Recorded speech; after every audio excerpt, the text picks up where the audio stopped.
அடுத்தடுத்து புசி ஆனந்த், விஜய் அதுக்கப்புறமா மாவட்ட செயலாளர்கள் மீது வழக்கு போடப்பட்டிருக்கு. என்ன நடந்தது டீட்டெயிலாக பேச போகிறோம். அதாவது விஜய் அவர்களோட பிரச்சாரத்தில் கரூரில் கிட்டத்தட்ட 38 பேர் உயிரிழந்திருக்காங்க அப்படிங்கிற விஷயம் கன்ஃபார்ம் ஆகியிருக்கு. முதலமைச்சர் மு.க. ஸ்டாலின், அதுக்கப்புறமா செந்தில் பாலாஜி, அன்பில் மகேஷ் பொய்யாமொழி இவங்க எல்லாமே இரங்கல் தெரிவிக்க டைரெக்டாக ஸ்பாட்டில் இருக்காங்க. இந்த சமயத்தில் விஜய் அவர்கள் மீது வழக்கு பதிவு செய்யப்படுமா, விஜய் அவர்களை கைது செய்வீர்களா அப்படிங்கிற கேள்வி முதலமைச்சர் கிட்ட கேட்கப்பட்டது.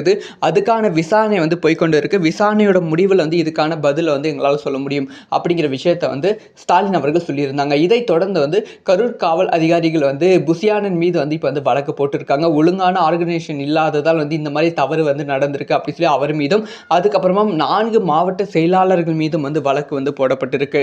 இவர்களும் கைதாவதற்கான வாய்ப்புகள் இருக்கு.